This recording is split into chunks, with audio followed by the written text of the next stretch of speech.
Welcome back to the channel. Today I got some updates for you on the 80 series project, and we're going to work a little bit on this short block. So I called a bunch of dealers. A handful of different folks gave me some phone numbers and things that I tried, various dealers, places that people have had luck getting new short blocks from Toyota OEM. And I think if I wait long enough, I can get one. The way the order process looks like, it looks like they just kind of have to order it and wait. And sometimes orders get canceled, and then they got to order it and wait and order it and wait. And then eventually one will come in. Could be a few weeks, could be a few months. I think at this point, I've inspected this thing enough to know that the block is okay, and the matting surface of the head gasket, it's good enough. And I've checked it with a flat edge and some feeler gauges and checked it. It's all within spec, nothing's warped. So I've really got two options at this point. I can either continue to clean up the block, scuff it down, get it painted. I mean, if I can get it clean enough, everything ready to start reassembling the motor. That's one route I could go, probably what most people would do. Or I could just strip it down to a bare cast iron block and take it to the machine shop, have them dip it in their fancy chemicals, get it perfectly clean, like brand new, have them put it through the machines, get the top perfectly flat. I think that's what I'm gonna do here. Yep, so that's what we're gonna do. I got one of these front studs off, but easiest way to do these, you can double nut them if you want, but they're usually not really tight in there. Don't set your vice grips on a really tight setting. And I mean, it's basically hand tight at this point. But this is easier so I can hold the camera and show you what I'm doing at the same time. There we go. Put that there. Nerf bullets. These kids, I swear. Then with these last two on the pump, you've got a nut right there and the same on the bottom one. I'm going to use my impact and get those nuts off, and then we'll get these studs out.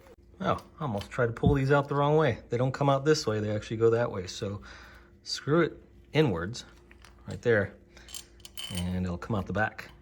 All right, that one is out as well. Looks like that one is a 17 millimeter 12-point socket. There it is. I'm a big dum-dum. This whole thing just goes right out. Yeah, I guess I've never done a power steering pump on one of these. Or maybe it's just been a while. Let's see how stubborn this thing is. Go grab a hammer. I'm gonna use a big old brass hammer so I don't damage any of the metal on the housing. I'm gonna need both of my hands. I'm gonna hold the pump with one hand and then just knock it a few times with a brass hammer and see if it comes off. Yep, 2 whacks and it came right off. So this is how it comes out, and this is what remains. Now we can take off some of the other stuff. Will this gear come out? Nope, I gotta pull this stuff off. Looks like the key was just sticking out a little bit. Just use my brass hammer to tap it in a bit. Came right off. All right, keep pulling pieces off. This one's gonna take a while. It's just a tight fit. It's easier if you just grab it from 2 opposite ends. There's that one. Notice one side of it has a lip and that points outwards, and one side of it's flat and that goes inwards. Gotta remember that when we put it back on. All right, those are out. All I got left in here is 2 keys. I'll pull those out in a second. Let's pull this guy out. There we go. This whole time I've been messing with this motor, I did not even notice this old wasp nest.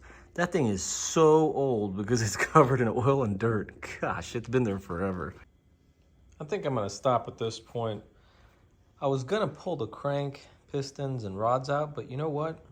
The machine shop, the Austin machine shop that I took the cylinder head to, and I'm gonna take this to, I think I have a decent level of trust in them.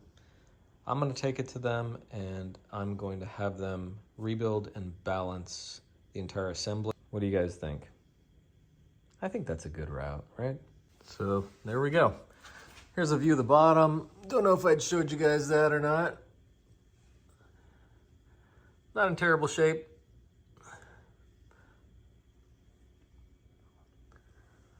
Like I said, I pulled a couple of the bearing caps off and nothing looks too worn.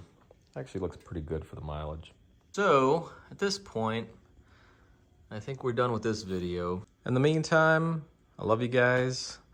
I hope you are having a wonderful start to your June. And I will post updates as soon as I can on anything else I'm doing on the truck. While this thing's at the machine shop, I don't know how backed up they are. Hopefully I'll be able to get a little bit of work done on other things on the truck.